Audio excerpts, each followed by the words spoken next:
Welcome to the 222nd episode of the Video Games podcast, where we talk about any game at all, including new stuff, old stuff, and anything in between. If we are playing it, we'll be talking about it.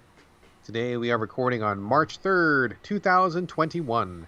My name is Brad Galloway. I am the editor of GameCritics.com, and 50% of this here show with me is the man who's got more wigs than a drag queen supply shop, Carlos Rodella. That's me. I'm the Wig Master. Some people call me Wig Master.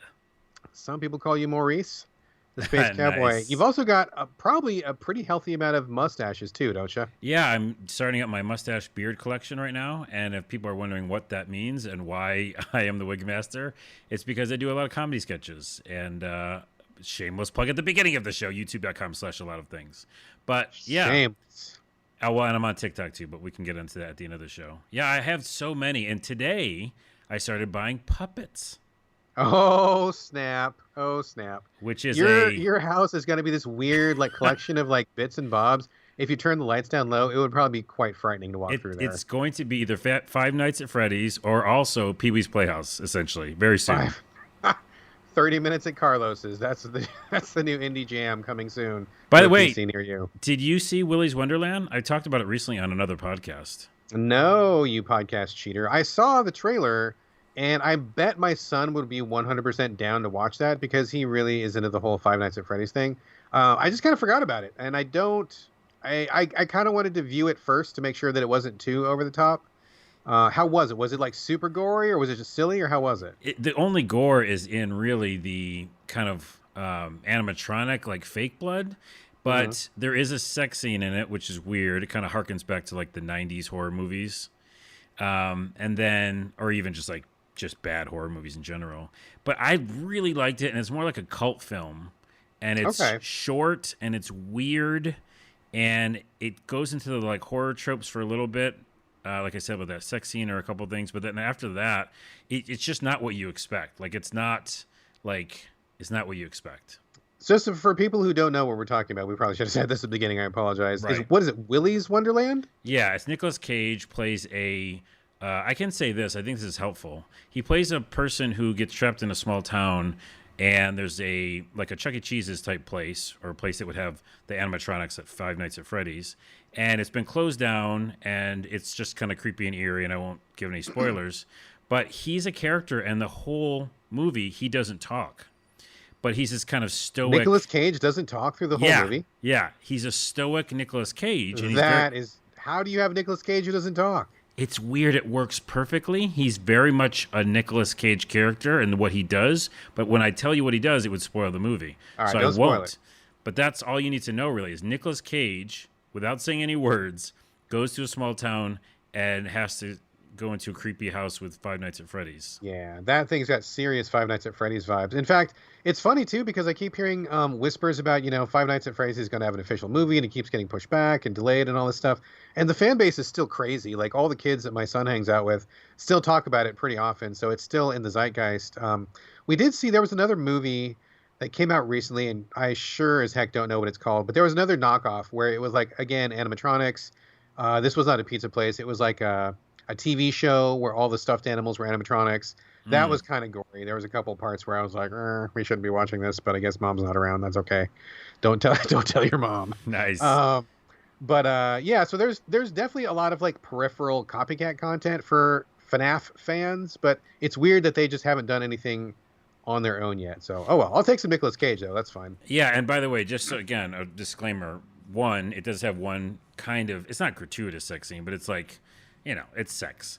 And then the second one is, it's not a Five Nights at Freddy's movie. It's not, licensed by them. And it's also a really weird twist on it. It's not what you expect. It's pretty cool. All right. Well, you got my interest piqued. We shall see. So I don't know how we got on that topic, but that's fine. We've got a whole lot of games to talk about. And before we get to the games, as usual, this house is a fucking mess. Carlos, it's time to keep some house. Yeah, let's move out these wigs. Move away my All that fake pile of mustaches. mustaches. Get those fucking. There's Looks like a bunch of dead roaches over there. Get that out of here. I had this huge mustache I just got, and I did a Mario sketch with it. And I saw that. Oh, did you? Okay. It's Mario in the later years, and he's just all depressed, and he aches everywhere. That mustache was ridiculous. Folks, track that down if you want to see Carlos with a totally ridiculous mustache. It's worth the view. Okay, so a couple things in the house that we can clean up is PlayStation had their State of Play. They did. And it wasn't much. So if you missed it, you can catch it on any YouTube channel, etc. But they didn't really say much. It was kind of a chill State of Play, just releasing or just kind of talking about new releases coming up. I like that they showed more from Deathloop because I'm very excited about Deathloop. I know you aren't, I think, right? Not super excited. I am cautious about it because I don't generally like first-person games, and I generally don't like time loop games. So it's got both of those things. Seems like maybe a double no for me, but we'll see. I'm open. Well, it's just because I love their game mechanics that they do. Yeah. This is the same people who did Dishonored, so I always want more Dishonored in my life, and so that's why I'm excited about it. And then also kind of a couple weird announcements. Final Fantasy VII has a new PS5 version they kept talking about that they're going to get you upgraded for free. So Final Fantasy VII Remake will get upgraded graphics, and they showed some of them at State of Play. They didn't look tremendously better, which is interesting. It's like it wasn't much. And one thing that I thought was really annoying, they were like, now the PS5 version of Final Fantasy VII Remake will have more fog. And I was like, that's exactly what I don't want in PS5 games. I feel like so many PS5 games have fog in it now. Like, we can do fog. Yeah, we don't need fog. Fog is something that you use to cover up the lack of draw distance back in the PS1. Yes, exactly. Let me ask you a question, dude. I did not catch the State of Play. I was in the middle of doing some other stuff, and I have it open on a tab in my browser, but I just haven't had time to watch it. So I don't know what they showed, but I was hearing a lot of people say, and this may be wrong, but is the PS5 version only the one that's going to get the new Yuffie content? Like there's a whole new bonus chapter with a new character? Yeah. Is that confirmed for PS5? It's confirmed for PS5, and I think they didn't say that you have to have PS5, but I think that's what's implied. It was a kind of nebulous announcement, but they showed her pop up. That was the next thing. And she has some side content. But again, you know me, Brad. I'm going to be pretty frustrated if that Yuffie content is something before the ending of the game. I sure hope not, because I'm sure there's a million people out there who have finished the game, and I don't know how many of them will want to replay just to see like an extra couple of hours. I mean, I'm sure some will, the hardcore fans will, but I'm like you, dude. If I get to the end of the game and then new stuff comes out, I do not replay that game to see the new stuff at all. I won't. They can go to hell. That is like absolute garbage. So I have a feeling that's what it is. Because, by the way, Final Fantasy 15, if you remember, released side content DLC, and all that content was before the ending of the game. Could you access it or not if you had already beaten You the could, game? but I'm saying like it was bullshit because it was like before the ending of the story. And like main characters were like in different forms, let's just say. Yeah, that's not cool. If you know you're going to release it later, just make that work somehow otherwise, because everybody's going to play your game already, and the people who are going to pick up the DLC probably already saw the ending. Don't make it weird. And for me, in a perfect world, they would have announced DLC, and they would have said specifically that it's after the game is over, right? Like extra stuff, and it has Yuffie and all this stuff. But they didn't, so I think it's going to be weird. And then also they're releasing a mobile battle royale game, which everybody made fun of, which doesn't make any sense. And no one understands why that happened. And they also said they're releasing a Final Fantasy VII game, but with like old school graphics. And I was like, I did not hear that. They are?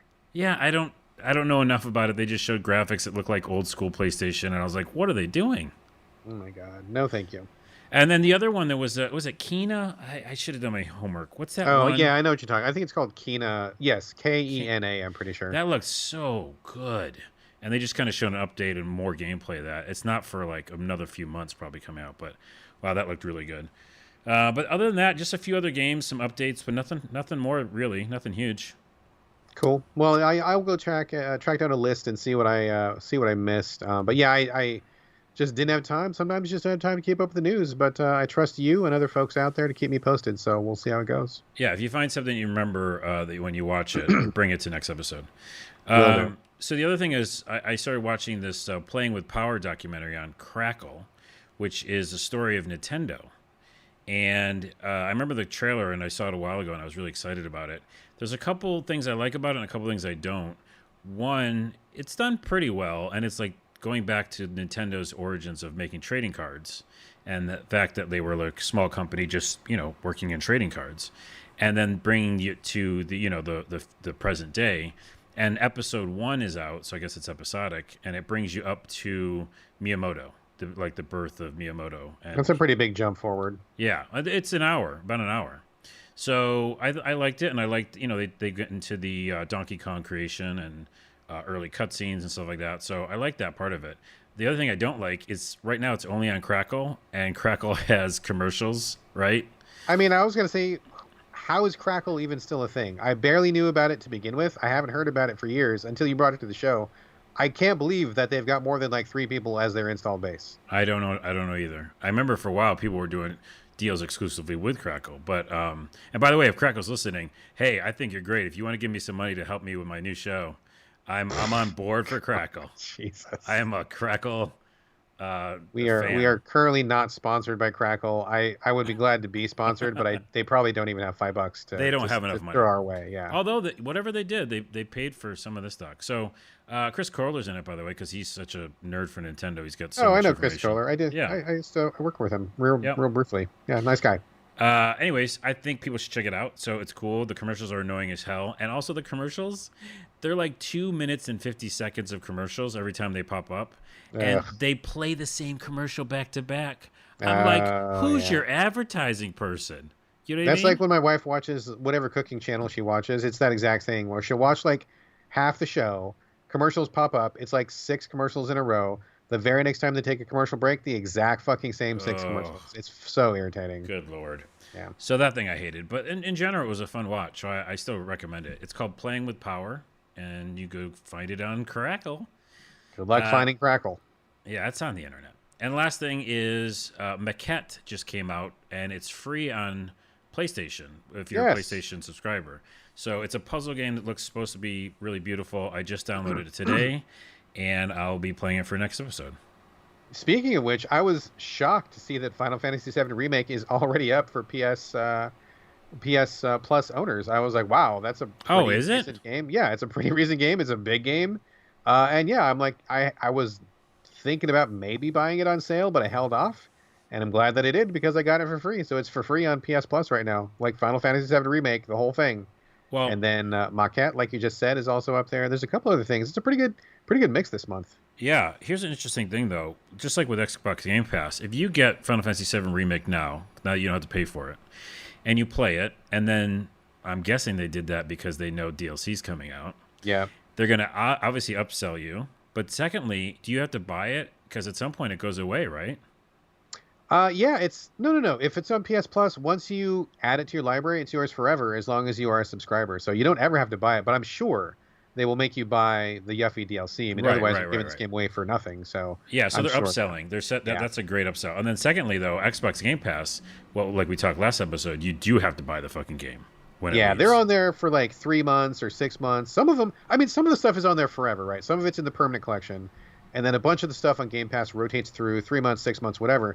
But yeah, if you like any of that stuff and you're like, you know what, I love this game and I don't want this to ever go away, you can just buy it and they give you a pretty fair discount if you buy it while it's on Game Pass. So yeah, I mean, and I mean, to be honest, dude, if you love a game and you want to play it, if you can't get through a game in 6 months or 3 months, I mean, I guess you should probably buy it if you like it that much. Yeah. Otherwise, get through it and just move on with your life, you know?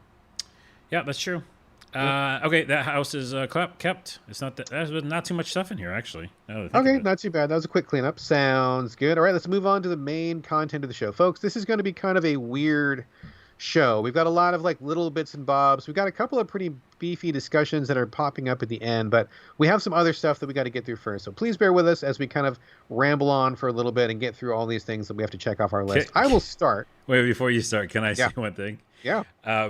I think I'm not sure if I'm correct here, but you might say that every episode. I don't say that every episode. Really? Every other okay. episode. Okay. Every other episode. Yeah. Because I just remember hearing that, going like, I think it's like what we did last week, though, right? We do a few things and then 2 big, huge things or something. I think it actually did line up nicely with last week's episode, but This we have like an unusual number of really quickies Oh, to I get see through what you're this game. saying. So Yeah. we Okay. usually have like one or two quickies and maybe like a medium, and then we save the big thing for the end. But like I just have a bunch of quickies. I feel like you probably got a bunch of quickies too. Got it. You're totally right. So I'm wrong. Go ahead. I hear what you're saying, though. I hear what you're saying. All right, let me start it off since you just kept the house and did a fine job of it. Must say, it looks great in here. I will start off with a game called Half Past Fate: Romantic Distancing. Have you heard of this one? No, it's a long name. This is the second in the Half Past Fate, I guess, series. I didn't think it was a series, but the first game is called Half Past Fate. Is a visual novel slash kind of adventure game, I guess, about people who make different choices and fall in love and like all that kind of stuff. I've heard nothing but good things about it. I bought it, haven't played it, and now here is a semi quasi sequel, I guess. Folks, we've been in COVID lockdown so long that we are now getting games about being in COVID lockdown, and that's exactly what this is. Oh, right. Romantic distancing. So this is again a 2D pixel-based game where you play the perspective of both a girl and a guy who meet like maybe like a week before COVID happens, right? So it's normal world. The guy's got a problem with his laptop. He goes to like Circuit City or something. The girl is the tech guru who's working there. They meet, they hit it off. They make a date to go to a concert like the next week, and then COVID. So the game picks up from there, and it's like dude's on his laptop, she's on her laptop, and they kind of go back and forth about, oh man, I hope this is going to be over soon, and yeah, let's get together as soon as this is done, and and then all of a sudden, like you see the clock start ticking forward, and you're like, oh, this is getting kind of real. This is getting a little bit too real for me. You can't see right now, but I'm virtually shaking my head no. Yeah, I guess probably a lot of people will feel this game because it is so real. It is so much what so many of us are going through right now. But I will say the writing is real good. I think that the situation is something we can all relate to. I appreciate that they are going through the same questions that we went through, like, oh, I really want to see you, but I'm scared of getting sick. And the guy has like an uncle at home who's really elderly, and he's like, I'm really scared of bringing the virus home because this is the only family I got left. And the girl is like, I really want to hang out, and I really miss you, and I want to get like some in-person time. And it's real shit, man. It's like real shit that we're all going through, right? I mean, I'm sure you've got to be able to relate to this, Carlos. I am. That's why I will never play this game. This is horrifying. You know the term too soon is just playing over and over in my head. But please continue. So I think it's really well done. The graphics look neat. I will say there's one really strange thing, and this is also true of the previous Half Past Fate. It is a 2D game, but there is something fucking weird going on with the graphics. When you're in the overworld, like you're walking in town or you're going to stores or something, your character kind of like bends in a way that I don't think pixels should bend. And it's almost like they're trying to give them some 3D presence in a 2D plane. Something about it just doesn't look right to my eye, and it wigs me out. Like, I do not care for it. I wish they would stop. So I can't describe it any more than that. It just looks wrong. But other than that, like, the pixels are great. I think the script is really strong. It's a situation that I think is really real right now. So it's interesting that we're getting this. The only other thing, the caveat that I will say, this game is really, really, really, really short. It is, I think I got through the entire game 90 minutes, maybe 1 hour, perhaps. It's really short. And it's almost like a demo for a bigger game, except for it's not. It's the actual whole game. So yeah, disappointing that there wasn't more of it. And I get that maybe it would be hard for them to write an ending to that, seeing as how in the real world, we are still in the middle of the same situation. So I get it. But at the same time, there could have been more choices. There could have been more content. There could have been a couple more characters. I like what I saw. Like, it was all good. There just wasn't enough of it. And by the time that the game was over, I was like, was that it? Like, I was totally ready to put like 5 more hours into this game, and it's over. So that was kind of a bummer. But overall, I liked it. If you want a 1 hour visual novel experience, that's pretty good. That also touches on real life shit right now. I think Half Past Fate: Romantic Distancing is pretty good. Cool. I will not play that, but yeah, I understand if it's good writing, that's cool. Like, I'll look at their next game. But what you described is exactly the experiences I've had. Yeah.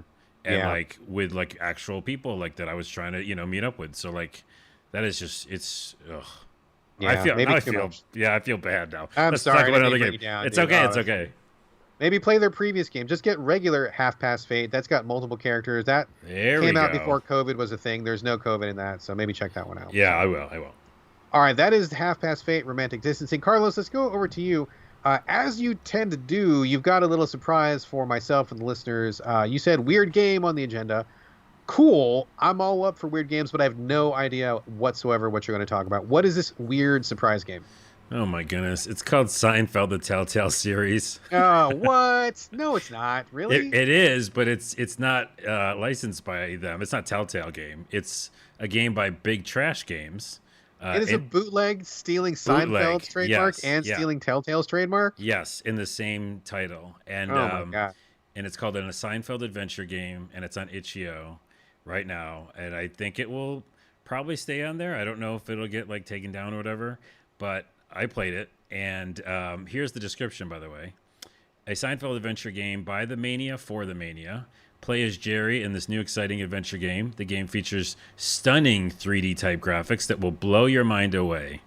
Make your way through a complex dialogue tree with, count 'em, 2 different endings. Oh, snap. You said 2? Yeah, 2. And by the way, in parentheses, it says, take that, Bandersnatch, which I thought was hilarious. Okay, so it takes like 5 minutes to play the game. Okay. And it's literally mapping like, you know, their faces, Jerry's faces, George, all of them on like these terrible 3D models. Is it like their actual like digitized faces? Yes, digitized faces. Okay. Like onto bad 3D models. Sure. And they don't move really. It's just kind of dialogue trees. But there's audience like applause and stuff and laughter. So when you pick like things that Jerry should say, like you'll get a laugh or not, you know. So I bring it up because it's short and it's weird, and the 2 reasons I bring it up is, one, it's like one has a regular ending where it's kind of like you're picking a lot of things Jerry would normally say, right, like in the show, and it felt natural for me to do that the first playthrough because I was like, oh, I'm just going to say all the jokes he would say. It was about pickles on a sandwich or something, and it ends, and I'll spoil this because it's like, again, a 5-minute game, but it says like cut, and like, you know, you see behind the scenes of the show, and then it ends, and I was like, oh, that's interesting. But I won't spoil the other ending because it's dark. It gets really dark with weird music, and bad shit happens if you pick the wrong dialogues. And interesting. So I liked that, even though I didn't like what they were saying. It was like really fucking dark, and it turns into a different game all of a sudden. And I love that shit. You know me. I'm like all about games evolving and changing and surprising me. So I like it because it's that. It's like a dialogue game that changes drastically if you pick these other choices in the dialogue tree. I mean, like, let's put it this way. Some of the choices are he's swearing. Like Jerry's like, fuck that shit. You know, and you're like, oh, wait. That's going to make it go really weird, you know? So, and the other reason I like it is because I kind of want to see more ripoffs of licenses. Don't encourage that. We are not officially endorsing that here at the Soviet Games Podcast. We are not liable for that. We are not liable. Okay. Carlos, I'll cut it out of the podcast if you want me to. But what I want to say is I just enjoy like weird takes on properties that exist already. And like if you just wait for like a game company to put out, okay, so the game company's not going to put out Seinfeld, right? But playing that experience was fun. Like being able to pick the jokes. You know what I mean? Have you heard of fanfics, Carlos? Yeah, but that's just reading. I mean, I'm sure there are some Twine fanfics out there that maybe that would float your boat, man. Maybe there's It had graphics, though. It was funny. It was just dark and funny. I don't know. I'm not saying that people should go do anything. No one should ever steal anybody's trademark. We do not endorse that on this show. No, but I definitely had fun with this thing. It's weird. All right, check it out, folks. What is the exact title of this game again? Well, we shouldn't tell them now. I feel like it's a crime or something. I need it for the show notes. What is the exact title? Seinfeld, the Telltale series, which is hilarious to me. They said Telltale in the name. Seinfeld, is it a Telltale series? I don't know. We don't do That's research. Fine. I'll look it up. That's fine. All right. Thank you for bringing that sketchy material to the show. Did you get it from like a pirate website? You're welcome, ? Yeah, no, I got it from like a guy in an alleyway, and he was like selling other things. Did and it he was smell like like, sweat when he took it out of his coat? "Oh, it was gross." And he had all these like watches in his coat, and Oh man. which, by the way, I don't think exists anymore. People who What is do what is that, a watch? yeah, or guys that sell them in their coats. What is, what is a trench coat? No one What has is a trench coats trench coat? anymore. Yeah, he sold me this game, and it was like in one of those old PC boxes. Oh yeah, dude. Good Yeah, stuff. I like Good it. stuff. All right. Moving on. Moving on. Okay, we got a couple more to burn through, and then we'll get to the chunkier stuff here. We got sent a couple of codes to talk about. I'm guessing you probably didn't spend very much time. I didn't spend a whole lot of time. Let's talk about the first one. It's called Puss, Puss, with an exclamation point at the end of it. I saw the trailer for this. Totally mental, crazy trailer. I was like, wow, this is a thing I just watched. I don't even know what to make about this. So yeah, I'll check it out. I got to say the reality did not live up to the trailer. Carlos, you want to really quickly describe what Puss is all about? I guess if If I you have can, to, if it's yeah. possible. By the way, I think this had come out a while before on Steam, and I had it like in my library, like or wish Oh, list or really? something. Yeah. Yeah, yeah, yeah. And I was like, because again, the artwork in the beginning is like this cat head, and you're like, oh, cat head seems interesting, weird, over the top like visuals. So I remember like being interested, but then yeah, you gave me the code, and I tried it on PS4, and it's just there's a term that they use, but it's I forgot the term, but I've it's heard somebody say it's like an avoidance game. Does that make sense to that's you? it. That sounds right. Yeah, it's like a maze game, but you're just trying not to hit things, and you're trying to get to the end goal. Which I don't know how many of those games there are in existence. Probably a lot. Really? I would guess probably a lot. It felt like a But throwback, an old school game. Anyway, so yeah, you're just a cat head and you run around this maze that's kind of always changing. So there's obstacles and you can't hit the obstacles, but you do have health, so it's at least not an instant kill, which I did appreciate. And so you can, get hit a few times, and then if you die, you just go right back to the beginning. It's instant. There's no like loading or saving. And you just kind of go through until you get to the ending, and there seems to be no point to it, and it's very psychedelic, and I don't recommend this game to anybody who has problems with flashing lights. oh 'Cause God, no, no. it's all just lights and craziness, and it wasn't very fun, and I died a bunch, and I got to the fifth or sixth board, and I found there's no cutscenes or no reason to be doing it, so totally bored, and I didn't understand what it was. I just was like, why am I doing this over and over again? I mean, yes to all of that. Yes, and it is absolutely a epilepsy trigger game. So please, anybody who has epilepsy or who might think you might have it, do not play this game. It is. It seems like it's designed. I mean, I'm sure it's not, but like so much flashing, so much weird colors. Like it was very visually overwhelming for me, and I do not have epilepsy. So heads up on that, folks. But yeah, you're right. It's a cat head, super psychedelic.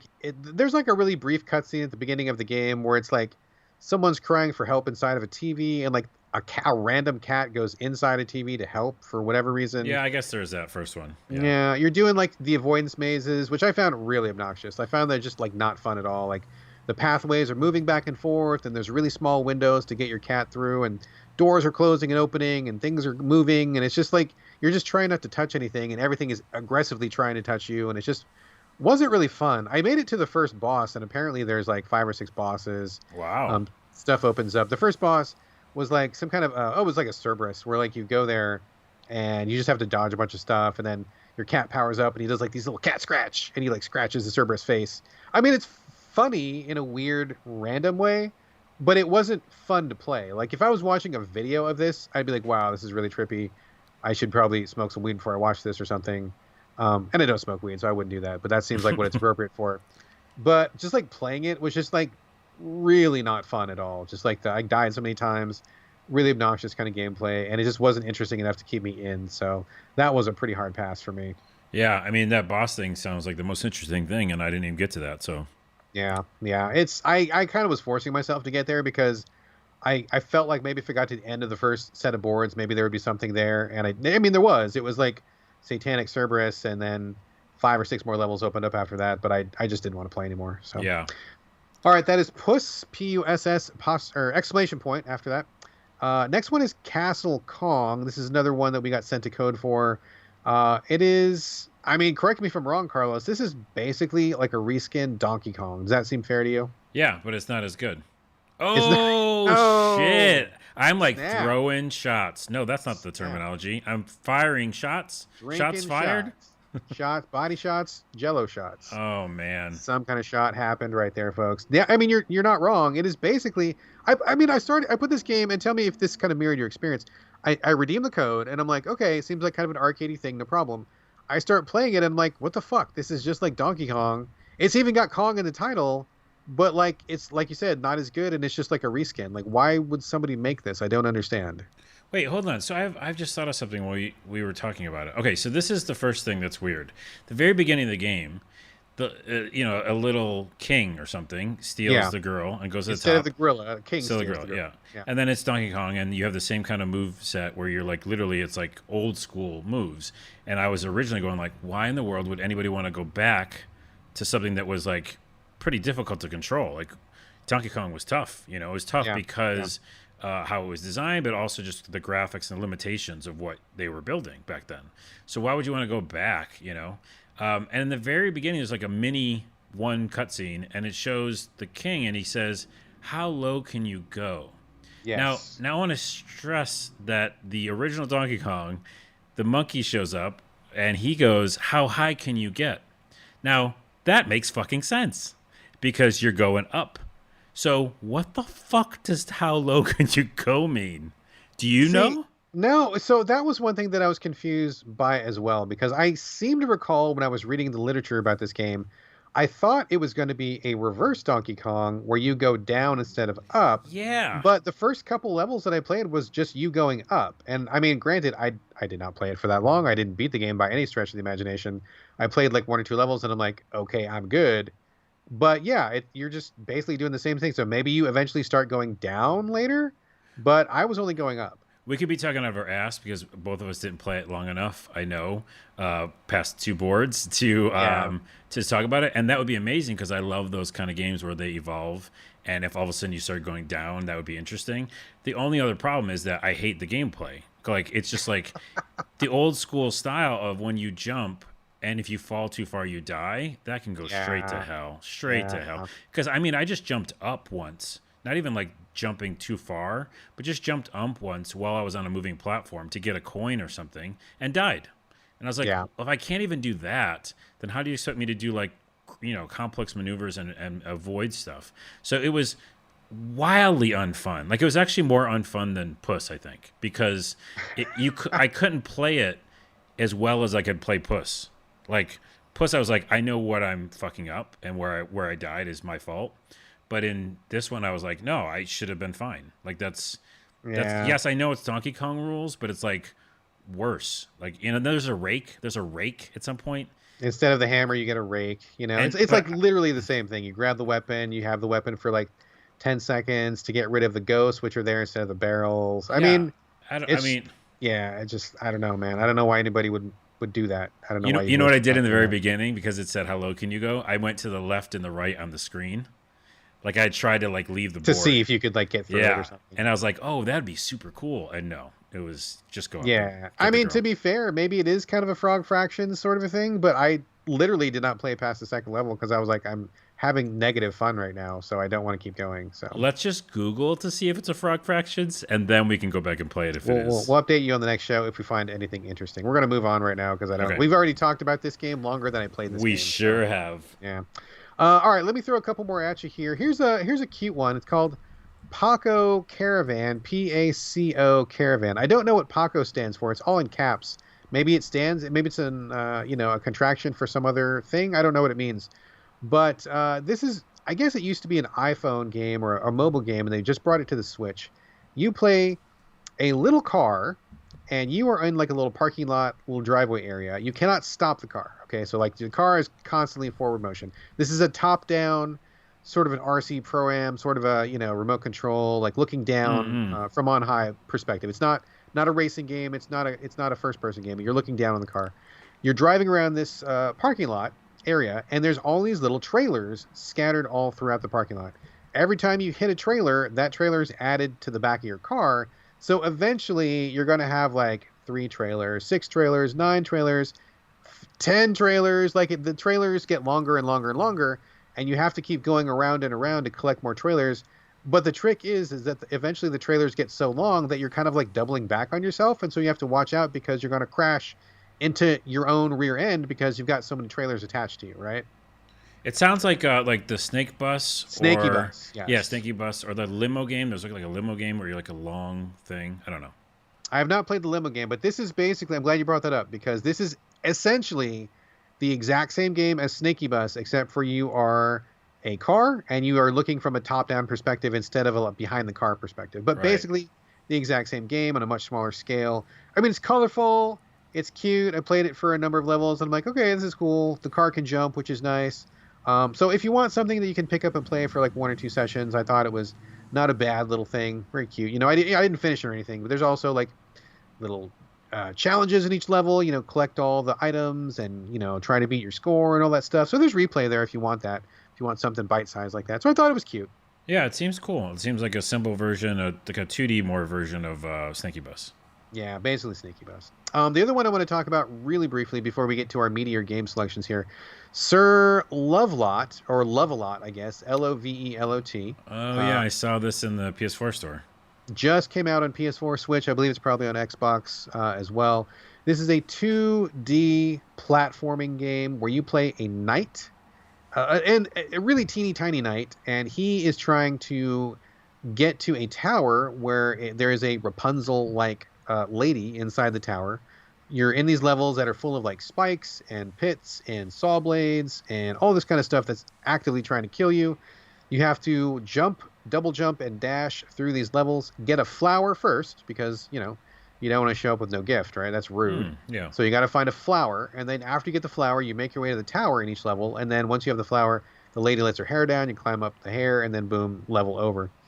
Pretty simple, straightforward formula. I think the graphics are pretty cute. Although I will say, this game is like one of those like kind of a Super Meat Boy. It's like really kind of not that brutal, but pretty brutal gameplay. Like there's just a million things that are going to kill you. You got to be really up on your platforming game, which is fine. But I got to say, I did not, number one, did not like that you can't remap the controls. And there's a dash move that this knight has. I really, really wanted it to be on the far right face button, and it's mapped to the top face button. Ooh, And the top button. Yikes. I could not get my hand to do it. Like I knew it was there. Every time I died, I'm like, fuck, should have hit the other button. But my reflexes have it tuned so that I am hitting the right button. It's like you're using like 3 or 4 buttons in your game. Please let me remap these. You're not even using all the buttons on the controller, right? Like there's no reason I shouldn't be able to remap these. That was irritating. Number two, the jumping just feels a little bit too heavy or like a little bit too sticky somehow. Like it didn't have that like perfect feel that like all the best platformers have. Like Super Meat Boy feels totally perfectly tuned for what it is. Super Mario Brothers feels totally tuned for exactly what it is. Like even Celeste, again, a notoriously difficult platformer, feels perfect when you get in there. Like the balance, the weight, the stickiness of it. This game is not perfect. It's not bad, but the jumps just didn't feel natural. Like my brain was like, something's wrong with this. Like there's like an eighth of a second delay where there shouldn't be an eighth of a second delay, and it just didn't feel that good to play. So, I mean, that's a really high level criticism, right? I mean, talking about an eighth of a second on your jumping, but if you're doing super precision platforming, like every little bit counts, and it just didn't have that perfect feel that I feel like a game like this needs to have. So, I think it's cute. I mean, kind of a fun idea, but if you're gonna put me through the ringer like this, it's got to be spot on controls, and I did not feel the controls were spot on. Yeah, that matters the most in these kind of games, and it's a great example with Celeste. Like that one's, and Celeste also did a great job of options, right? So like if you wanted to turn things on and off, like difficulties and time and health and stuff. But yeah, that one felt great. Like every single thing you did, you knew that you messed up, so it wasn't the controls. Totally. Yeah. And it's not that I am not, tough enough for these games or whatever. I mean, I can play these games. I mean, I played Super Meat Boy, played it all the way through, finished it, played all the Marios. Even Celeste, I beat it on the standard settings. I didn't turn on any of the accessibility. So I'm down for a difficult platformer if it's well made. And this one comes really close. I just feel like that jumping is just not quite where it needs to be. So that was, Sir Lovelot. Played it on the Switch. Seems fine on the Switch. Okay, so those are all our rapid fire yays or nays. Let's get on to the juicier stuff. Carlos, I'm going to let you lead off. One of the games that was announced, if I'm not mistaken, in that Sony, whatever the presentation, what was it called? The Sony, what's it called? State of Play. State of Play, thank you. Outriders was announced in State of Play, was it not? Not in this one, but in a previous one, I think. All right. Well, I thought it Yeah. was announced recently. Anyway, bottom line being, the word got on the street that the Outriders demo was now available for download. This is a game coming from Square Enix. I will let you describe it, but it's one I've had my eye on for a little while. Demo was out. It's on all the major platforms: PC, PS5, Xbox Series. I'm not sure if it's on PS4, Xbox One. Probably so. But I downloaded it. You downloaded it. We both played it, and let's talk about it. Yeah. Oh, and by the way, I'm sorry. You're right. I think they just mentioned that the demo was out on the State of Play, this recent one. So There you go. There you go. yeah. So the demo is out, and you. This is, by the way, one of my favorite things about a demo, and we talked about in the show before. Is this one you can play right now, and everything carries over to the actual game. Smart move. Smart move, especially for a game like this, which they're trying to basically build. We've overused the word, but ecosystem of Yes. players, and it's a looter shooter, meaning you are going to be in this world trying to get loot, trying to shoot, and you want to stay in there, and you want your progress and all your legendaries or items that you found to carry over. They all do, and you can get up to, I think, level 8 or 9, I believe, and then at some point you don't stop. But there is plenty to do. And by the way, it comes from People Can Fly. What's interesting about that is I think they worked on the Bulletstorm game, right? They did. That is correct. Yes. And that's a game I mentioned on this show like 10 years after it came out. And I was like, hey, Brad, you hear about this game called Bulletstorm? I think it's like new, or it's not new, but I like it. And you're like, yeah, Carlos, we reviewed that a long time ago. It's shit or something. Basically, yes. Yeah, and it isn't like a good game, but it's like it was really fun to play. I remember that. I was like, I really enjoyed the shooting, and I did play it for a long time. But similar to that game, it did kind of wear out its welcome, and I did get bored with that game. And similarly to Outriders. So it is Outriders. I'm starting to do a lot of like the spoilers at the beginnings of my reviews. Outriders is a looter shooter. People are going to call it an action RPG or a looter shooter RPG. And third person too. It's not first person. Third person. Third person. But if you hear someone say it's a something RPG, you slap that person. Okay. I'm tired. I'm tired of it. I'm tired of people saying every fucking game under the sun is an RPG just because there's some sort of progression. Exactly. It's bullshit. This is not any sort of an RPG. There's a Mass Effect type storyline and there's some story in this, but it's not an RPG. Okay, get that out of the way. Yeah, it's like a third person shooter. The gameplay really feels to me like Remnant. Would you agree? I haven't put a ton of time into Remnant. It's one of the ones that keep meaning to come back to, but I think it is kind of similar to that. Yeah, I did play it for a little bit. Yeah, and similar to Remnant. Remnant was very much like a Dark Soulsy thing where it was tough as shit. And me, I don't play those types of games where I just go running for the hills. I noped out of that at some point. This one's easier than that in the fact that, you are basically a character who lands on a planet, and it has some Mass Effect vibes in the beginning where you're trying to, your whole people is trying to repopulate a planet because your Earth got destroyed and you're trying to find somewhere else to live. And again, feeling Mass Effect vibes with the story. And you're a character that you can lightly designed. There's not a lot of personalization. Would you say that's correct? Like there's not too much. I think I was disappointed with how little personalization there was. And yeah, for sure. Yeah, faces a few, and I got my mohawk that I wanted, and then there's some dialogue. It's all pretty rough. You immediately start going into missions, and the missions are basically just waves of enemies, which again feels like a shooting gallery. Kind of like just go in, kill enemies, and then maybe you'll get some cutscene or dialogue. There are side quests which are cool, and so that allows you to get some more stuff that's just not on the main quest area. But that's basically the game. It's this kind of sci-fi. You're shooting a bunch of things. You have these powers, and maybe you can pick up here and like talk about the powers, and if you feel like that's enough of a game changer for this game, because it feels like a lot of other games. Yeah, I mean, everything you said, yes. Third person, it feels really generic to me. Like it doesn't really stand out in any way. And like you said, it's a third person behind the back shooter. It feels kind of like a low rent Gears of War. Like the thing that really stood out to me was how squirrely it felt to play. Like it didn't feel like the characters had weight, and it felt like everybody was running around way too fast. And they just didn't have like a good pace or tempo to the combat. It was very much like a shooting gallery, which I didn't like. But at some point during the demo, they're like, "Oh yeah, but you're a special kind of person. You're like an altered, I think is what you're Yeah, called." yeah. And then you get these powers, and at that point, you have to choose between four powers, and once you choose one, you cannot go back. And it's like, well, I don't know what these powers are. I would like to try them out before I choose one. And they're like, well, you can just restart the demo and pick a new one. I'm like, I'm not going to do that.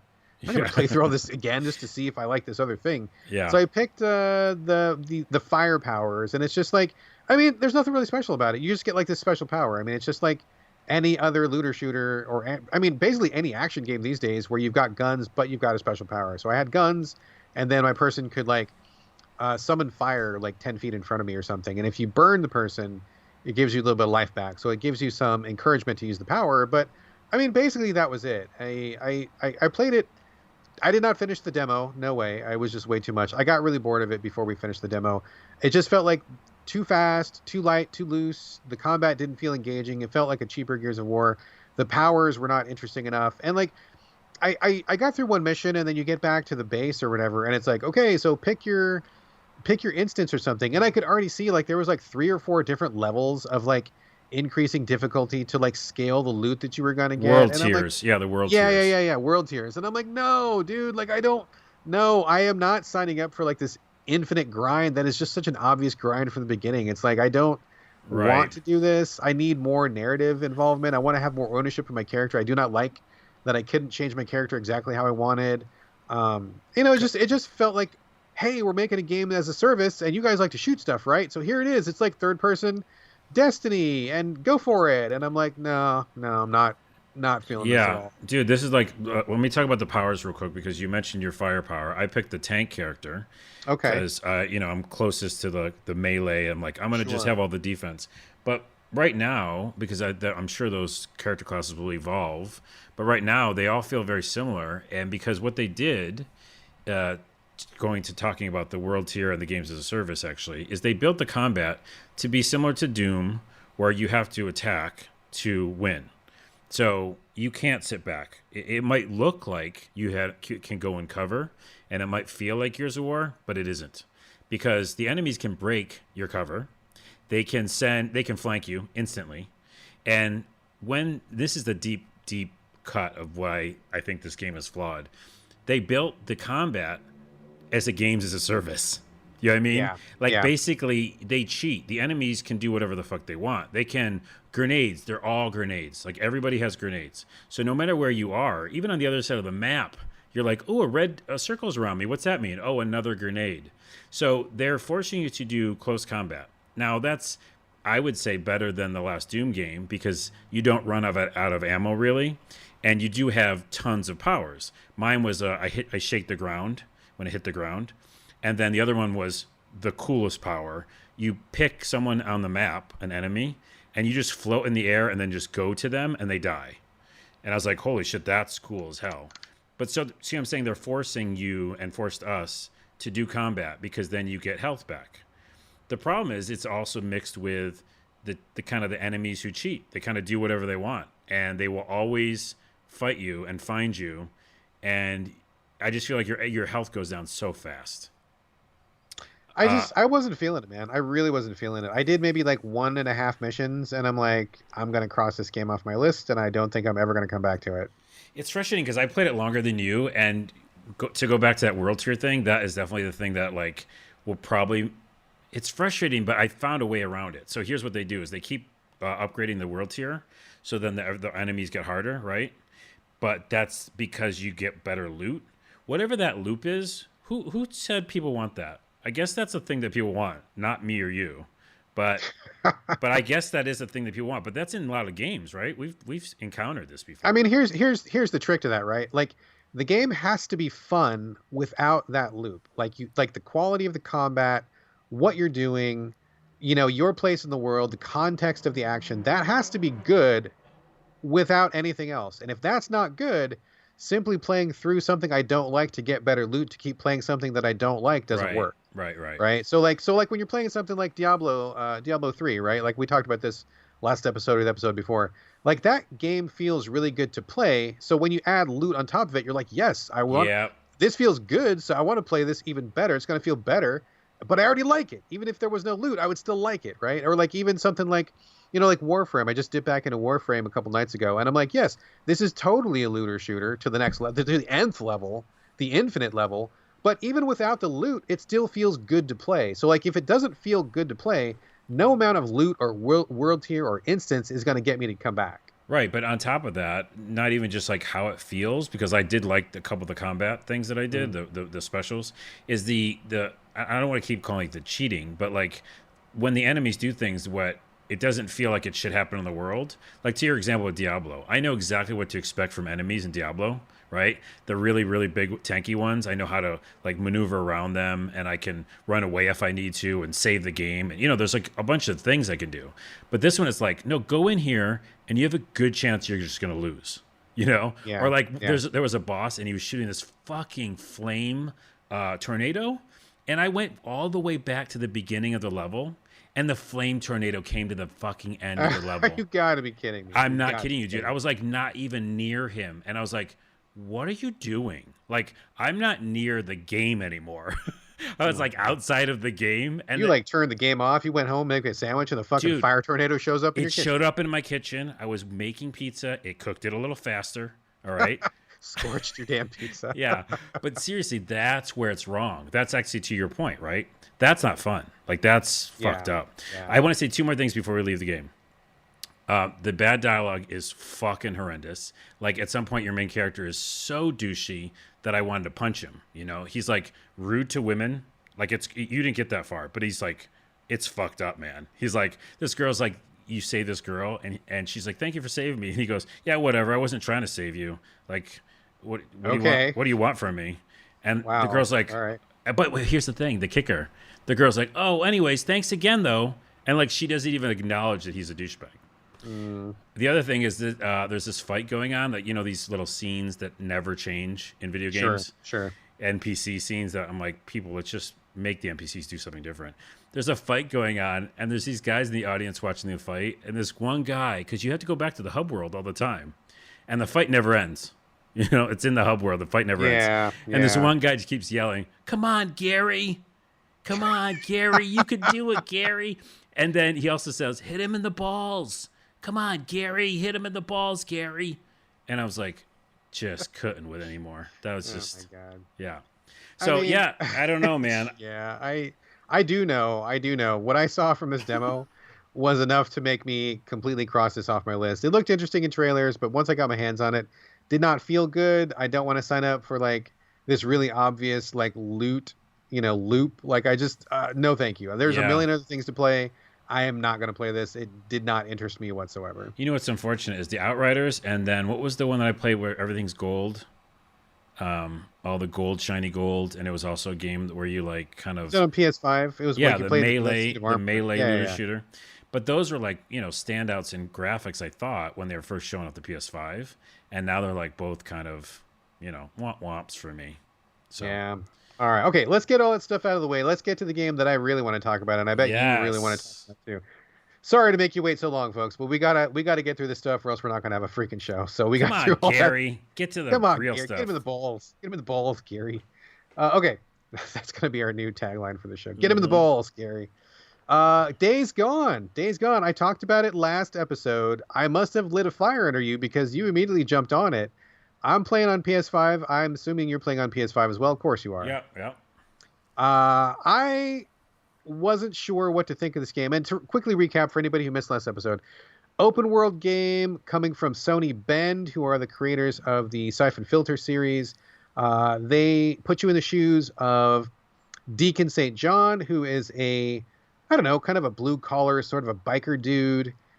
He goes through some stuff. It's a post-apocalypse. There's a bunch of zombies. He's in Oregon, I believe. So he's got a motorcycle that he drives around rural Oregon. And zombies all over the place. You find camps of survivors. You're doing like post-apocalyptic missions and stuff. I heard that this game was trash when it first came out 2 years ago. And I ignored it because I was not in the mood for more trashy open world games. There's a lot of those out there. But I saw it on sale for like $9 or something ridiculous a while ago. And I'm like, that's a stupid price. Even if I played it for 2 hours, it would be worth it just to check it out. Yeah. So I bought it, forgot about it, got the PS5 recently, as we all know. And I'm like, you know what? I'm going to fire this up and just see. and I start playing it, and I'm like, what the hell? This game is actually like really good. Why did people say this was not a good game? So I got into it. I got pretty sucked into it, still playing it now, and then I talked to you about it, and I sucked you in as well. So, Carlos, let's talk about some Days Gone. Yeah, you re-sucked me into it, which sounds like I shouldn't have said that Yeah, maybe don't put it phrase. that way, because that's kind of like a after the show discussion sort of a thing. Right, which we don't have, and we're just lying when No, we say that. never gonna happen. But But yeah, I'd played it when it first came out. You know me, I buy things immediately. sure, I have a problem. It's like I just buy every game that I want to play as soon as it comes out at full price. So hey, game developers developers, love you. yeah, game publishers and developers, they should just give me stuff at this point, at least free merch or something. But I played it early on. I didn't think it was trash, by the way, and you can't believe everything you hear, and I think that True, had true. issues, but it still looked good back then. It looks better now, playing on PS5, and it's running very smooth. I'm sure we'll both talk about that. But I did play it, and I did enjoy it. I originally stopped playing it for two main reasons. One, the gas tank, which I talked about last episode, You have to manage your motorcycle's fuel. That's which true. is garbage, and I never want to do it ever again. And I'm doing it, but we'll talk about that. And then the other one was it seems such a gargantuan game, and it is. It's like 50 hours or something. It's a really, really long game, and I guess I got tired of the loop, and I was also frustrated with the gas tanks because there really wasn't, in the early version of the game, which I think they patched it since, there wasn't much gas around either. So I just kept finding myself getting stuck. My bike was stuck, and I had to just run around everywhere, and their zombies never end in this game. So I just felt like I was underpowered, and also, and this is kind of a flash forward of my review now, there's stealth sections in this game. Yes, Which there I'm are lots sure of you've stuff. gotten to. Yes. And they can go fuck right off because you build your character up, and in this game you have skills, and you do have, upgrades. We won't call it an RPG, but you have upgrades, and you start feeling more badass. You get to the stealth missions, and if you're seen once, you're dead. And I despise those types of things. So all those three was a perfect storm, and I definitely stopped playing it about 2 years ago. And then your excitement and hearing that some of it might be patched, etc., got me back in. And I'm glad I came back in because I'm having a great time, and they did a lot of quality of life things that have made it, better to play. Okay, good. Let's talk about this for a second because this is my first time with the game, so I don't know what it was like 2 years ago. Everybody I talked to, like on Twitter or anybody that follows the show, was like, "Oh, that game had major problems when it came out." So I'm glad that I didn't play it at that time. And like I always say, in modern times, in our current modern times, the best time to play any game is at least 6 months after release. So we're coming to it 2 years after release. It's been thoroughly patched and polished, and anything that's ever going to be done in this game is already done. So Yep. this is the best shape it's ever going to be in. Plus, it's running on beefier hardware. So this is my first experience with Days Gone, and I got to say, so far, it's been really excellent experience. But I do want to hear from you, since you went through it in the earlier days. Is it different? Like, is the gas different? Is the stealth different? Is the progression different? Like, is it, because you seem like you're having fun, right? And if it was enough for you to quit last time, is it different enough that you think you're going to go to the distance this time? I think I'm going the distance this time. One, the gas tank. Let's just talk about that. I texted you a picture as soon as I started it again that I immediately upgraded my gas tank, Yes. which I hadn't done the last time. And so that helped a lot. But also, if you look at the map, there's like so many more gas tanks now. Like, Really? Okay, so yeah, that's yeah, different. that's definitely different. And if it isn't, then it can't. It has to be different because I remember being so frustrated that I had to like hunt and peck for gas. So okay, yeah, because one little small town area had like 10, places where there's gas. I was holy shit. So that really helped. I mean, you still have to do the act of filling up your tank, which I don't like. Sure. And I think that takes too long too. But whatever. So that wasn't. That was better. And then also I think. What else was better? I guess load times were much better. Sure. Yeah, on the PS5, pretty PS5 really was quick like load times. there's pretty much no load. I just like there is loading. You go to a different section, but they luckily put fast travel in, and so sometimes there are fast travel points which really help. And again, on a PS5, that's so fast loading those fast travel points. What other quality of life things? Do you notice the stealth is different this time around? Or are you maybe speccing your guy differently this time around? No, I just was ready for it. You know what I Okay, mean? so you knew it was coming this I knew time. it was coming, and I knew actually the paths to take for the first few of them, so I knew exactly where to go. So that made it easier, I would say. But also, I saw it through fresh eyes because you're playing it. Isn't that weird? It's I almost mean, that like, excitement can be infectious. I get you. yeah, because I was like, I never gave this a fair shake, and if he's gonna go in now, I should go because I did like a lot of it. Some of the things I still don't like is the fact that the radio goes all the time. Like there's a kind of use radio announcements, and you hear them on your bike, or you hear them everywhere. Yeah, Radio Copeland or whatever, Radio Oregon, and I just get tired of those. I wish I could just turn on some music. yeah. And then Boozer, who's the main guy that you kind of like start the game with. I won't spoil anything because I know pretty far into the story, but he's a constant thing you have to focus on. Yeah. Because early in the game, I think it's okay to say he gets kind of hurt, and you're kind of like Yeah, it's like the very looking first after mission, him. he gets really gravely injured, and like the very first thing you do, and then you gotta. It seems like you're gonna be buddies with him, like he's gonna be your biker buddy at first, but then he No, gets hurt real bad, and then all of a sudden he's gonna stay back at camp. So he is somebody that you talk to pretty often on the radio. yeah, but other than that, like just the kind of quick quality of life stuff. I don't. Besides the loading and the gas tanks, which the gas tanks was a lot for me. I don't see a lot different, but I do feel like it just runs super smooth. And yeah, I'm having a good time with the parts that I did like about it. I have to ask you, man, you're the guy who plays all of the open world games. I think you play a lot more open world than I do. I am very selective, right? But I know you play a lot of them because it's kind of more your jam than mine. So knowing that this game is 50 hours, I mean, that's pretty small compared to something like Valhalla or Odyssey or one of the other comparable open world games. Do you feel like it's more manageable now for you that you've played these other much bigger games, or do you still feel like it's a huge game? Hey, this is a great question because I think we never talked about this in the show. I think the differentiator is a Valhalla feels more like an RPG, right? Obviously, my ease games that I'm playing, and these games that take 50 hours that are RPGs, you understand it. There's different mechanics. A game like this, I already know it's going to feel too long. I really do want to finish it though. So I'll look for all the walkthroughs and try to get through things quickly because I think certain styles of game fit shorter lengths. Just like a Netflix series or something, or a documentary series. And you're like, well, why are they doing 2 seasons of that? Or why are they doing this for 6 parts? They could just do it in one part. That's how I feel about this game. I really enjoy it, and I like a lot of the shooting mechanics, and I like how the skill tree works.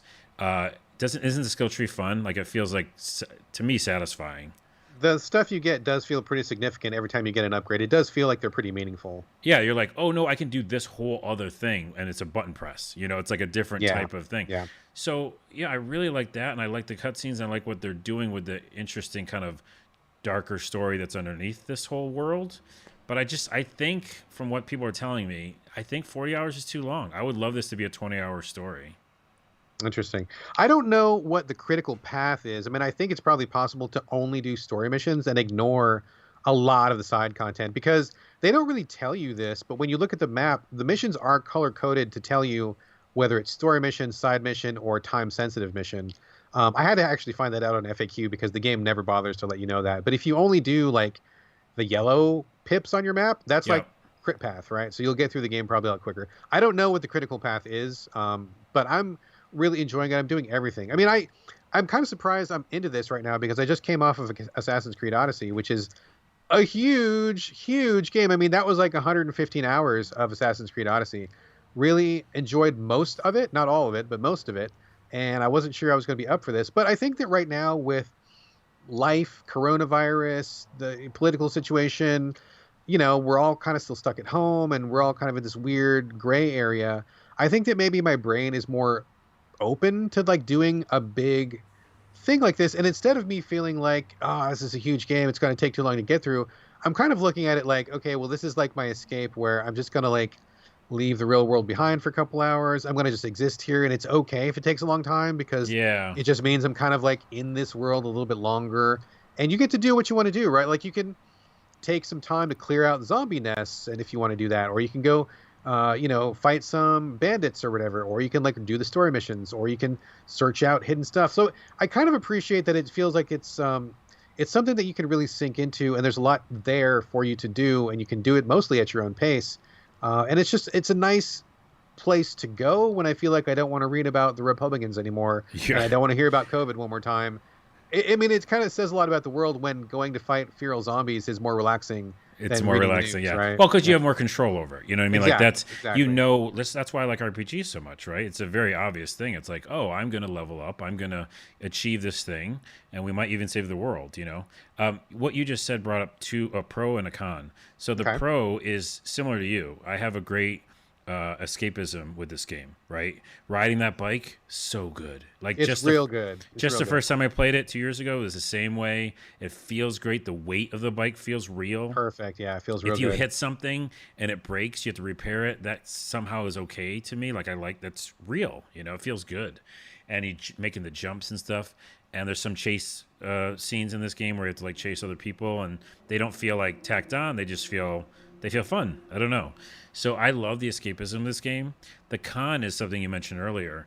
Yes, the yellow crit path shows up in your story missions, but when you go into that mission screen, that's the other reason I noped out back in the day, because it is a mess, and it still is. It's like, here's 7 things you could be doing, and you don't know which one's more important. None of them really are.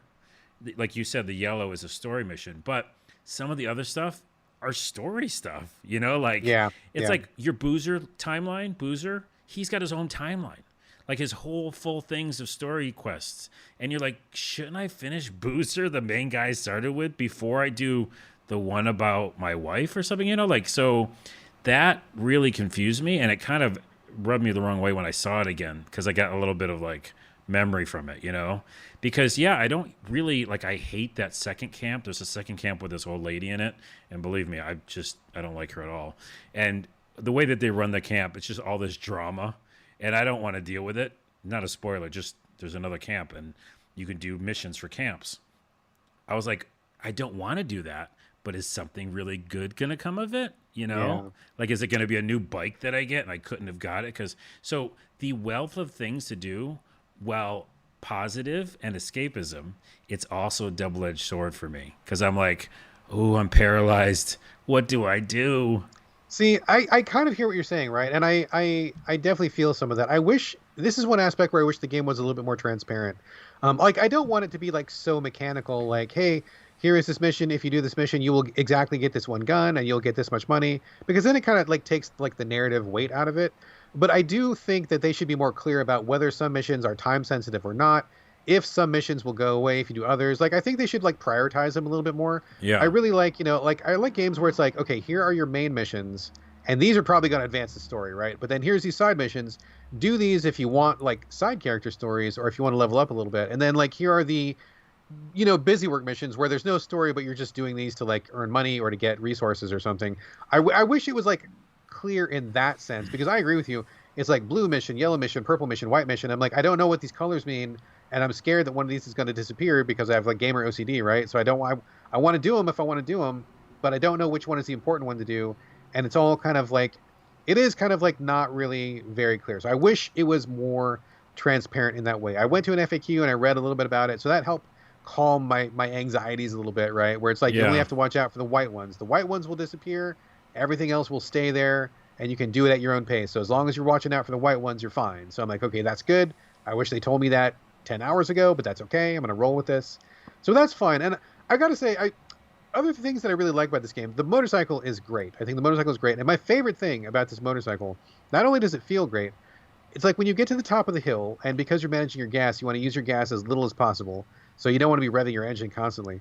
But you get to the top of the hill, you just coast, and like all of a sudden the engine goes quiet because your hands off the throttle. You hear the wind whipping past your head, and then you hear like the very quiet like squeak of the springs, and like the engine block is like settling a little bit when you're bouncing Yeah. up and down a road. And just hearing that wind go by is like so great. And you see zombies up ahead, and like you're coming in quiet because the engine's not revving, so they don't really know that you're coming, and you're just like just like swoosh past them. And like, man, it's like the fucking like best feeling. It's like a little mini game for me, which is not even actually a mini game, but it's like a self-imposed mini game where I'm like, I love like coasting down a hill. Like, it's so fucking fun, and it's stupid, but it's fun. And I think that part is like really juicy. Do you ever do that? Yeah, or I don't know if you got this part yet, but or you can do it with any bike, but you can kill the zombies by hitting them. Oh, I've been dodging them because the first time I tried that, one of the zombies jumped at me and yanked me off my bike, and I'm Yeah, like, yeah, yeah. fuck that. So, by the way, this is a spoiler, but it's a good spoiler. You can upgrade your the fender part of your bike, Okay. and so then you can actually hit them and not damage your bike or like just damage it a little, but definitely like kill them in one shot. So Okay, I am not to that part yet. I need to still avoid them because they are yanking me off my bike, and that is fucking balls. yeah, by the way, even with your basic bike though, your first bike, just so you know for listeners listening, whatever, you can still sometimes kill them. It's like a random thing where like they'll Gotcha. just jump you off the bike, which does suck. But lots of times you can hit them with the first bike. Later on, upgrade, and that is another mini game because like hitting zombies with bikes, very fun. Also, another pro tip for anybody and you too, if you're more of an RPG, I don't want to use that or invoke that, but type person, you can turn on XP in the options, and Oh, to see the numbers creep you'll up, see the yeah. numbers, and I just like that's kind of helpful when you're trying to get to the next level of something. So I have actually turned that on. Right Um, on. and there were, yeah, I think there were other couple other quality of life stuff in the settings for that kind of thing, you know. There's a pretty good amount of stuff you can tweak in there. I was actually pretty surprised. I will also say that the thing that I am trying to get back to because I had played it for quite a while. I can't remember. I'm not to the point where I was yet. You know, I got pretty far in the story, but I remember like the only thing that's bumming me out is that you are pretty fucking underpowered for a very long time. Like you don't feel satisfied at all with your abilities, or you shouldn't. Even if you have a lot of guns, you're always running out of ammo. If your melee combat is always tricky because you could just one shot, you could be fucked. So I don't know how you felt about that, but like, what sucks is that when I was playing the game, which by the way, my save is gone, and that's why I'm starting it over. Sure, sure. Yeah, It's that's been why. so long though. You probably forgot all that stuff Yeah, yeah, anyway. yeah. But and yeah, and I wanted to. But back then, I had like I won't spoil, but I had some really cool abilities, you know. And I was like coming into camp just clean in house, and I was like, ooh, this has turned into a new game where I feel like badass, which is exciting. That's kind of a carrot on the stick for you, right? Like you do get more badass. But in the early game, man, you are fucking weak.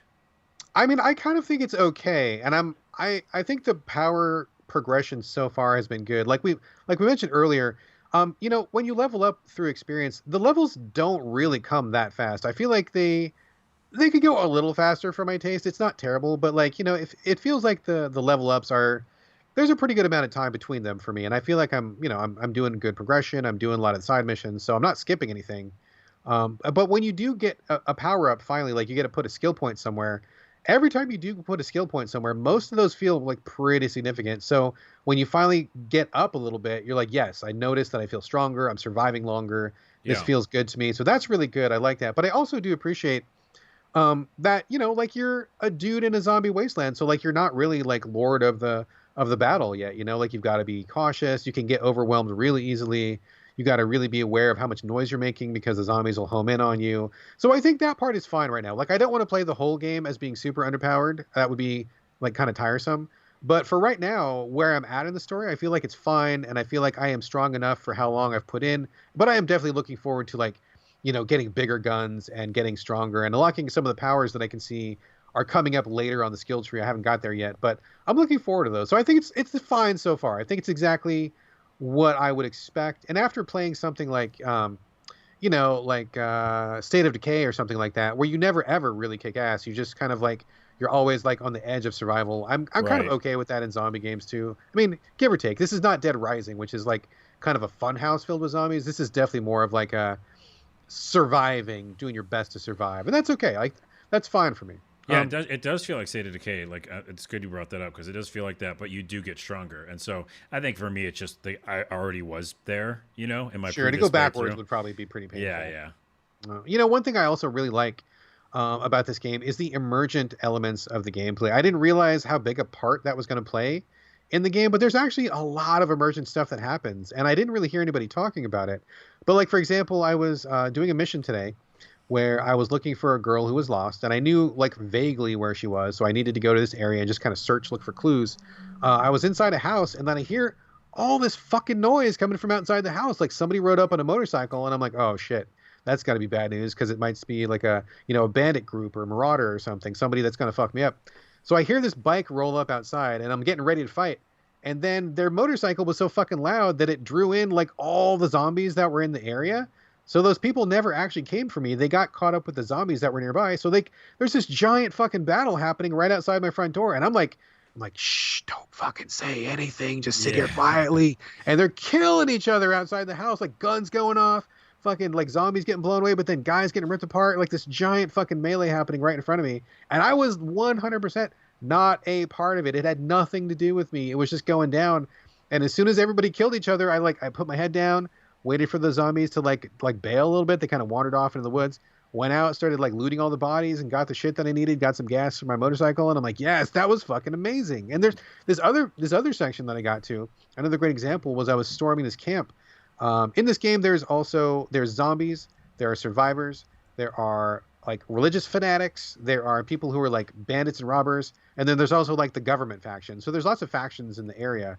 And I was going to storm one of the bandit camps. I got caught. Somebody spotted me, which I didn't realize they were there. So I start shooting them. Those bullets attract the attention of like a fucking giant bear that was like just down the hill. And I saw the bear like turn our way. And I'm like, oh my God, dude, the bears in this game are like huge. I'm like, I'm getting out of here. I roll away. That bear comes straight to the camp. It ignores me. It just rips through like all the marauders that are in that camp and just like starts killing them all. And I'm like, I'm hiding in a bush, just keeping my head down, waiting for the bear to take him out. The bear eventually dies because there's just too many people. But then instead of me taking on 16 marauders, I ended up taking on 3 because the bear fucking chewed through the rest of them. It was fucking amazing. And it was not scripted. It just happened, which is fucking awesome. I love that so much. I'm glad you brought that up because there are also wolves. Oh, fuck the wolves, dude. They will fuck you up bad, and they will find you, and there'll be like 3 or 4 of them in a row, and they're so quiet too. If you don't hear them coming, oh my God. Yeah, well, they're like wolf-like, you know, they're pretty realistic. Back to your point, this game is realistic, you know, like the engine sounds, the emergent gameplay. I love the bears. I love the fact that the people that you find can be just fighting zombies. Yeah, often. They can be bad people, or they could be people you want to help. Right, like so. I went to a town. There's just one guy fighting like 6 zombies, and I got there too late, by the way. I took out all the zombies. Yeah, I took out all the zombies, but the last zombie was like just ripping his face off or something, and he died. And of course, I looted him immediately, as you do in video games. And yeah, I love those moments. You're right. Like I think that's what keeps me coming back is that the world they built, fucking cool, man. Like it's a really looks great. It's emergent. I just think the biggest problem are those stealth missions. They just don't feel of the same world. Like, why would you ever have to just wait? It reminds me of Werewolf, you know? I mean, some of them are definitely tougher than others. I think that one thing that is kind of bogus is when you're doing stealth missions against the government faction has these like quote unquote special suits that make them immune to weaponry, which is like not a great way to do that because I mean, I guess it would mess up the story if you shot all the government agents and then they wouldn't be able to continue that storyline. I get it. But at the same time, it's pretty unsatisfying to like, you know, you spent the whole game picking people off from the shadows or whatever, or at least I have. And then to get here and then all of a sudden these guys are immune. It's not game breaking by any means, but it's kind of like, okay, whatever. I guess you're forcing me to do this stealth. Well, to what you're just saying, it is game breaking because it's a hazmat suit. It's not even armor. You know that's true. That's true. If you say like these are military guys and their armor, your weapons, your puny little pistol doesn't do anything. I get it. These are fucking hazmat suits. They like basically have cloth on, so it's bullshit, and I call bullshit on it, and they can't change it because the game's done. You know what I mean? But for me, that's one of the things. I don't know how many are near the end game, but I'll get real pissed if it's like you could see that happening, right? Like near the end, it goes, okay, here's the end mission for the big surprise, but you've got to be stealthy and throw rocks again. Sure. For distractions. Yeah. I also get flashbacks of Last of Us and why I was so frustrated with throwing rocks and bottles in that game. So, anywho, I still love it. I'm just going to hope that there's not that much stealth. And we'll both probably... I'm going to try to crit path it. I know that we just talked about loving the world, but at the same time, I've already been down this road. Sure, you've already played a big chunk of it. This is like your second time through. Yeah, for sure. So I'm going to get a little bit closer to try to get closer to the end quicker than you, maybe. I am going to do as much as I can. I'm really enjoying this as being my quote-unquote escape game, so I'm into it. And I want to say also, before we wrap the show, I do want to give a shout-out to the writing, actually. One of the things that people bagged on this game about 2 years ago, or at least that I remember people bagging about, was the main character and the story. Like a lot of people are like, oh, this guy's a douche. I don't like him. I don't like what's going on in the story. I can't get down with this. That's really weird to me because I think that this guy, Deacon St. John, he strikes me as a very realistic guy. Like he is awkward with his emotions. He's not inspiring. Like he's not like a natural leader. He's not somebody who's smooth with the ladies. He's just like this guy, right? Like he's just a guy who probably worked some shitty job. He knows about motorcycles and that's cool, but like otherwise maybe he drinks probably too much and like he just seems like kind of a real kind of average dude of the kind that I know. Like I know people who are exactly like Deacon St. John in real life. I know these guys who like I mean, everything about him is really realistic. Like, in one cutscene, somebody tries to hug him and he gets all weird about it. Like, he doesn't know how to hug somebody and he looks awkward and embarrassed. I know guys just like that, like, and he trips over his tongue when he's trying to like charm somebody. And I know people just like that. And he strikes me very realistic. Like, he's not a perfect hero. He's not, he looks like somebody who's going to grow a lot as a character. And even with the time that I've spent with him so far, and I feel like I don't even know how far I am in the game, but I feel like I've still got quite a bit left over. I already feel like he's already grown and changed some from the beginning of the story to now. Like he starts to care about people a little bit more. He starts to think about what he's actually doing, the ramifications of his actions. He just seems like a regular guy in a shitty situation who's doing the best he can. And it all is ringing pretty true to me. So I don't know why people bounced off of this so much. I feel like it's actually pretty well done. Yeah, I'm glad you brought that up. One, if you want to talk about a douchey character, look at Outriders. You can look no further than Outriders. Now, that's a character you can't get used to or like relate to, Not even a bit, yeah. But no, this is, and I always, even the first time I played it, I like this character. He's fallible. He's angry. He's frustrated about stuff. He has all the reason to be. And I love that, and this is going to be an interesting callback. I love that he actually like pushes back on NPCs when he doesn't want to do something. He's like, fuck you. He's like, someone steals his bike. He's like, no, you fucking took my bike, you idiot. Like, I'm not going to do this for you. And then it echoes what the player might be feeling, which I think is great and hardly ever gets done in games. The callback is to Prey, one of my favorite games of all time, the original Prey. The original Prey, okay. With the Native American. He would see these crazy things like aliens and stuff, and he'd be like, what the fuck? And he would say exactly what I was feeling. And there's very few games that do that, especially swearing, which is weird. But like, he would be like, what the fuck is going on in this room? What is up with this alien bullshit? And he would call out shit. I loved it. This is what I feel like at this game. Like when I get at the mission with that old lady and she's at this camp, but she's like, would you do these things? And he's like, I don't want to do your work. Yeah. He's like, he literally said, he's like, I don't want to do your work for you. He's like, I'm just trying to get the fuck out of here. That's great, man. Game developers, give us some more relatability like that. I think that's awesome. Yeah, he feels very real. It is very relatable. He seems definitely like somebody that would be a real dude. His responses, his reactions, the stuff he says, his problems, his like you said, his fallibilities, I think is a good word.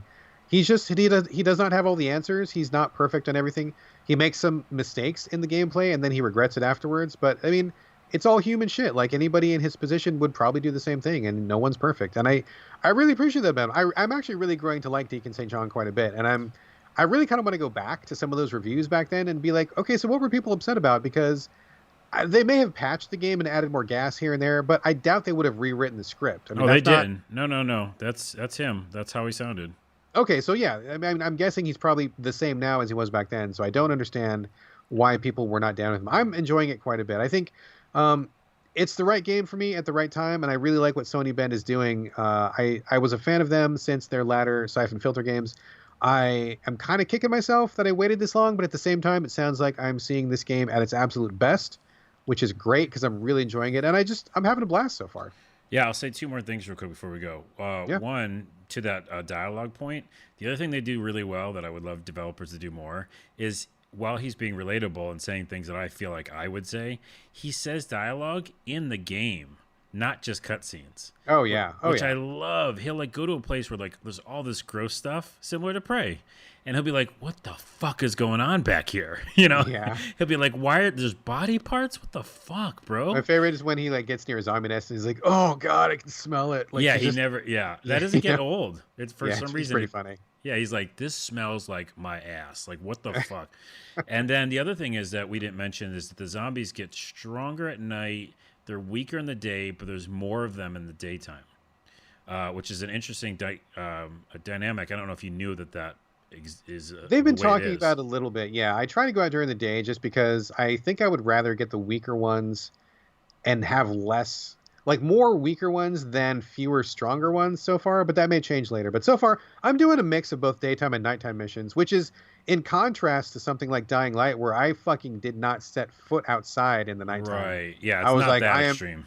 no, I am like daytime mission in Dying Light, but in this game, it's not really that bad either way. That may change because they just introduced a new type of zombie in the last mission I did, so I'm expecting to see those start to pop up. That may change my play style, but so far it's an interesting mix. Whether you're out in the day, whether you're out in the night, it's something interesting no matter what time of day you're out. Yeah, and then the last thing about zombies, and the last thing I'll say is that the other thing that they do is interesting, which is I think interesting on the point of technology, but I don't necessarily think it's a gameplay mechanic that I like. But they have hordes, and Oh yeah, man, that's you a big part of the game, dude. it is a big part of the game, but it kind of isn't. I played longer than you already, and I can Mhm. tell you for a fact, and this is a kind of a pro tip for you and the audience, is they're actually not that big of a deal. There's only like a handful of missions where you have to deal with them.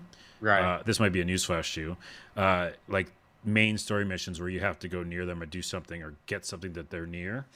For the most part, you don't ever have to deal with them. And fun other fact, you can just run away from them. Like in the trailers of the beginning when they showed this game, they'd show like a cutscene, which is one of the main story scenes where you have to, go in somewhere near them, right? This huge horde comes out and he's like running and you're like, oh my goodness, attention for this scene. Well, they don't tell you, they don't finish that scene, but you could just run away. Like you just like leave, and like As long as you don't run out of stamina, which has happened to me a couple of times. right. And I hate that you can't roll when you run out of stamina. Mhm. You no longer can roll. But even while you're running without stamina, lots of times you can outrun zombies because, even the fast ones aren't like you said, Dying Light zombies. I would contradict that because that is the number one thing that kills me in this game is the hordes because they randomly populate. Like they don't Really? really You've talk been about killed it. by hordes more than once? Dude, That's several interesting. times, several times, and Wow. usually it's because they're randomly populated on the map. Like there will be there's like a finite number of hordes, but they each patrol a certain territory, and you don't really know where they are at first. So sometimes you're just like tooling along on your bike, and you round a corner, you come over hill, and you're like, oh my god, there's like 10,000 fucking zombies right here. So if you don't know that they're there, you can get into the shit really quickly. Most if you're on your bike, you're usually okay. You can Yeah, get if you're away. on your If you're bike, on you foot, can if you're go on foot, anywhere. Yeah, yeah. I have run out of stamina, and those fuckers chase you down, and I just can't get away. Like, and I don't have enough gear to like get them off me. But also because they randomly spawn, sometimes they're right where you need to go, sometimes they're not, and they roam right. So like you look at an area, check it out with your binoculars, or whatever. It looks like it's clear. You go do your thing. While you're doing your thing, the horde randomly comes over to where you are. You come Yeah. outside. There's like 1,000 fucking zombies outside, and you're like, ah, fuck. So I have bumped into hordes on accident more than a couple times, and most of the time they kill me. So I I do guess not get away from them that often. Yeah, I guess that's based on the spawning, right? Because maybe I've been lucky or whatever. But yeah, if you're on a bike, I guess my point is you don't ever have to deal with them. No, if you got your bike, you're okay. Yeah, but I thought like playing the game it would be like, oh, this game's going to be all about like a main mechanic, but it isn't. It's like, if you just randomly get caught in it. But it doesn't matter. Overall, I really, really, really like this game. I'm going to keep playing it. I'm going to try to crit path, and we'll talk about it again, I'm sure, on the show. Yep, I'm gonna keep playing it. I will not crit path. I'm gonna try to do everything, so I'll probably finish it like long after you're done with it. But we'll check in again on this. And so far, I give this a big thumbs up. It looks great, runs great on the PS5. I'm having a blast with that. I think it's a really good game. Yep, a thumbs up for me. All right, folks, that is it for the show. But before we go, we'd love to get your questions and comments. Hit us up, sovideogamespodcast@gmail.com. We're on Twitter @sovideogames. We're also available individually. Carlos, where can people find you this week? YouTube.com/a lot of things. By the time this episode goes up, there'll be an update on that about a new show that I'm working on. And then if you're on TikTok, if you're a youngin' or my age, I'm on TikTok. I'm not a youngin'. @VideoGameSketch on TikTok. Excellent. As for me, same as always, Twitter and Instagram, BradGallaway. And that's going to do it for episode 222. Thank you so much for joining us here on the So Video Games podcast. And we'll see you next Friday. But in the meantime, this is Bye from Brad. And this is, I'm going to go play some zombie game. And I'll check you later from Carlos. Oh man, terrible. You had nowhere to go with that. Terrible. You had nowhere to go with that. That was. I was. You know what it was like? I was like running from zombies, and they got me. You ran out of stamina, bro. They caught you. I ran out of stamina at the end of the episode. Should have took that stamina potion.